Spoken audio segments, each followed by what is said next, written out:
Hey, welcome back everybody. Today I'm going to show you how to change the oil on a Jeep Wrangler. What I have here is a Jeep Wrangler Unlimited Sahara, and it's got the 3.8 liter V6 engine, as you can see there. And the oil that I'm going to be using today is my Mobil 1 high mileage. Jeep has a little over 80,000 miles on it, so I'm choosing to go with the high mileage there. And then I've got a full synthetic Fram oil filter here. Make sure if you choose to go with full synthetic that you use a full synthetic filter.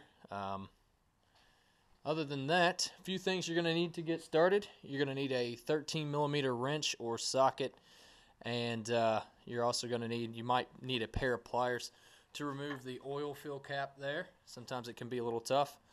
And then always good to have is a oil filter wrench, whether it's the rubber type that just has a band that goes around it and then you pry with that, or the actual steel cap is what it looks like, that it fits over the end of the oil filter and turns it off. So first thing we're going to do here to get started is we're going to remove the oil fill cap.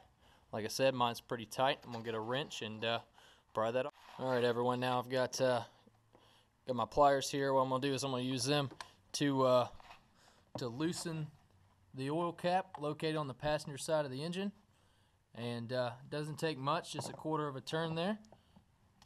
And then we can go ahead and take the oil cap off. Make sure that you use the correct weight oil. You can see there's 5W20 for this vehicle. Always check manufacturer specifications and make sure you're using the right oil.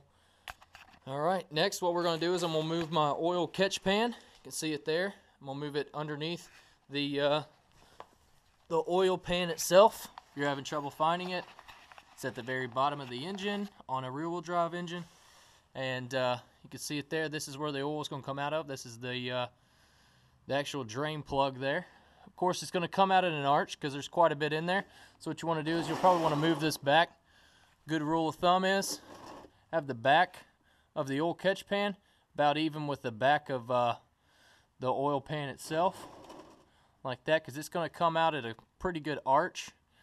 And after it slows, you'll see it start moving backwards. Just pull this back just a hair and it'll catch all the rest of it. So, alright, for this we're going to need a 13mm wrench or socket. Alright everyone, I've got my 13mm wrench here. I'm going to remove the drain plug now.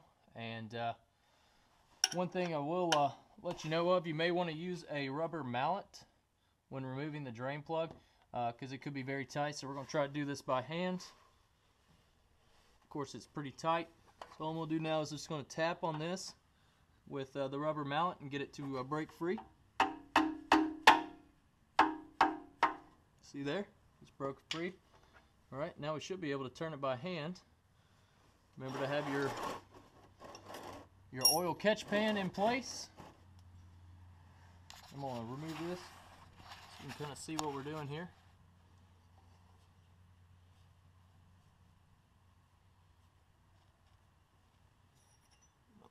Here.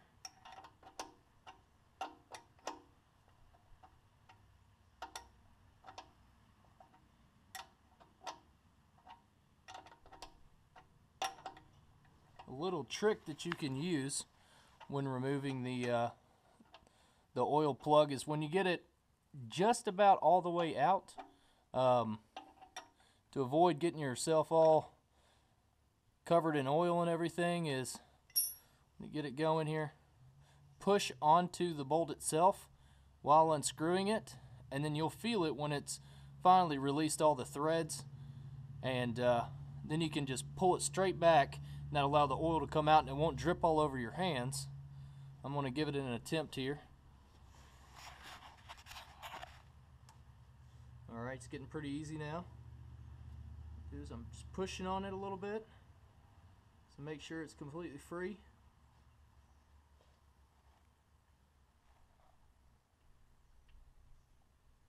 Alright, and then pull it just straight out. Just like that. Not a single drop on me. Alright.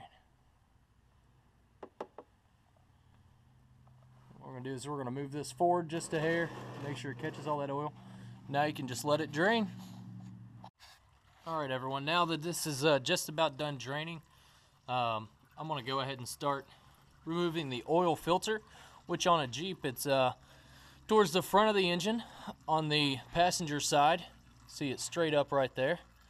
And this is it right here. What we have to do is we have to unscrew it. Of course, you're going to turn it to the left to unscrew it. And how we do that is we go in from the front of the engine. And what I've done is I've got another catch pan here that I'm going to put just underneath it, and so it'll catch anything that falls. Remember, this is probably the messiest part of it, so as soon as you unscrew it, tilt it down so that you're holding it with the part that normally connects to the engine will be facing up, and that'll keep most of the oil in it. Of course, it's going to drip down a little bit on our axle here, also on our traction bar and steering linkage there. So anything that drips down like that, of course, we want to wipe off with a clean rag and make it nice and clean. So, all right, I'm going to get right on to that. All right, I'm going to show you where I'm at, right in front of the passenger front tire, directly above your steering stabilizer. You can see the oil filter. It's right there. What we're going to do now is we're going to remove it. Of course, try it by hand first. See if we can get it to go. All right, it's pretty tight there. So what I'm going to do is I'm going to use a wrench, an oil filter wrench. I have a rubber type here. That's what it looks like. Very handy to have around. But basically slide this rubber end over, pull on the bottom end here, and that will tighten it up.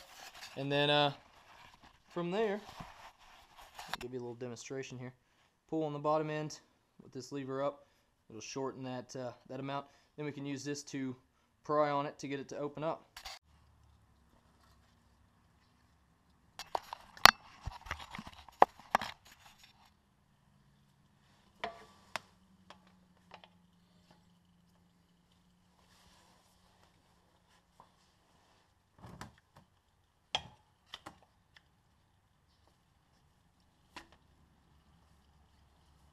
Alright, now that we've got it loose, I can remove my tool here. Make sure my pan's in the right spot. I can go ahead and start unscrewing this here. Like I said, this is the messier part of the bit.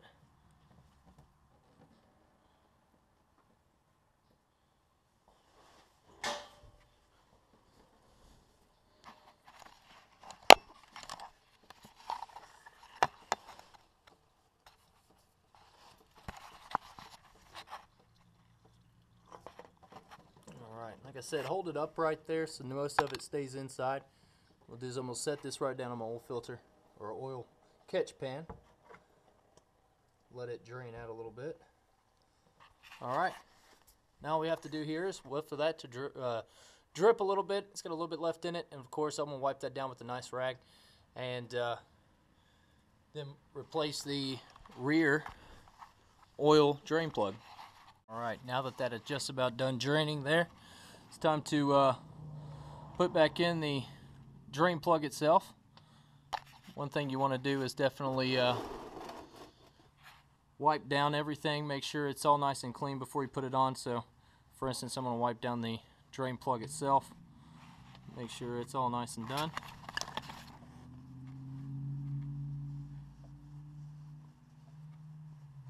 Okay.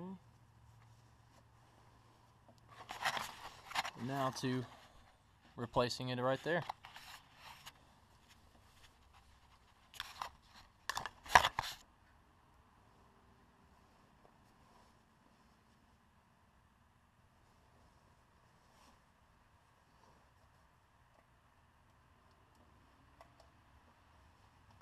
One thing I forgot to mention was this little rubber housing here. It's supposed to be mounted onto your drain plug itself. So I'm just going to put that right back on there. And what that does is it helps as a little barrier to keep it from leaking out the drain plug. So move that off of there. We're going to wipe this down just a little bit. Put my filler plug back in. Once you get the threads going, you can go ahead and wipe it down the rest of the way. That'll just prevent any little drips on the concrete or anything.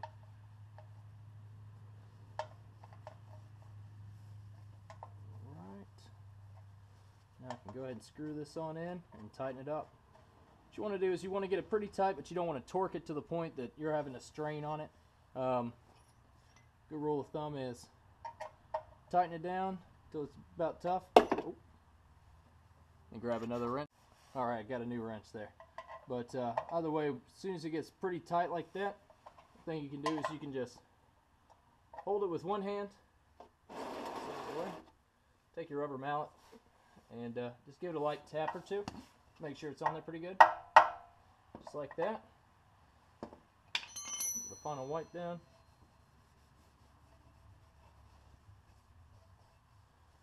And that should do it for replacing the drain plug.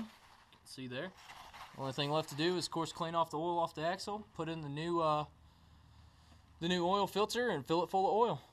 All right, everyone, a nice trick that you can do with your oil filter is this little rubber O-ring right here has been known to stick on some vehicles. So what you can do is you can take your new oil and get a little bit on the end of your finger and just rub it around that little seal there, that little O-ring.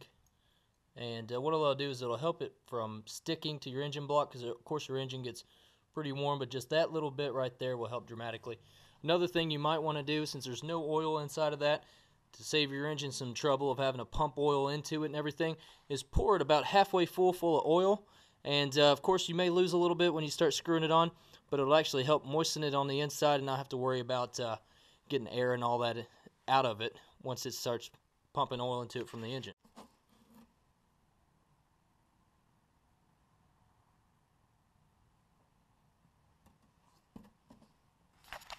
Alright, you can see there it's about half full. Just going to move it around, make sure everything's getting lubricated up on the inside there. Alright, everybody, like I said before, you'll want to take a second, just make sure you wipe out all the existing oil that's leaked out from when you took the oil filter off. What I'll do is take a rag here. I'm not really touching anything on the inside, but just making a clean surface for that seal to bond to. Alright.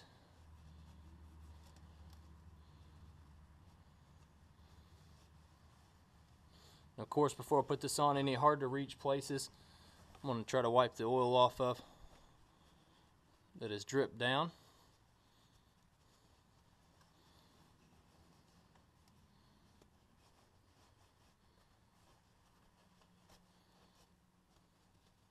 Prevent any smoking from when the engine heats up to its normal running temperature. Keep it from burning off the side of the engine there. Alright. Like I said, there's no real good way to do this, but basically we want to put it up there, try to screw it on as quickly as we can, but without cross-threading. And like I said, you're going to lose a little bit of oil, but not too much.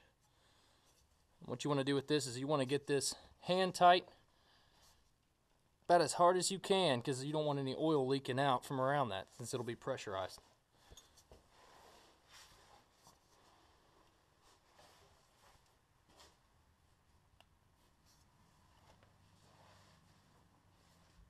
Alright, now that we got the new oil filter on, what I'm going to do is I'm actually going to clean off the oil, which you can see right here, that drip down onto the axle housing.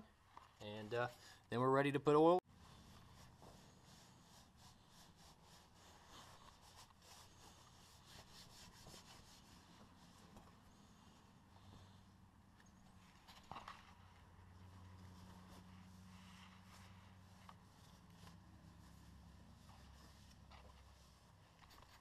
Alright, everyone, always make sure that your funnel here is always nice and clean as you go to start filling in the oil. But I like to use one that does have a little catch for debris there. Now I'm just going to start slowly pouring in the oil.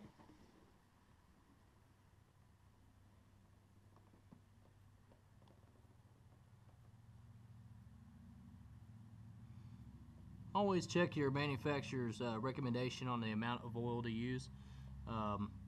For the Jeeps here, it's about 6 quarts.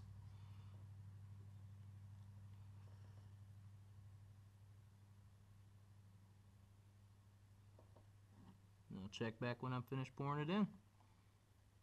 Alright, now that we're just about done filling our oil, is a good time to always check your belts and your other fluids and make sure that you don't have any fluids running low.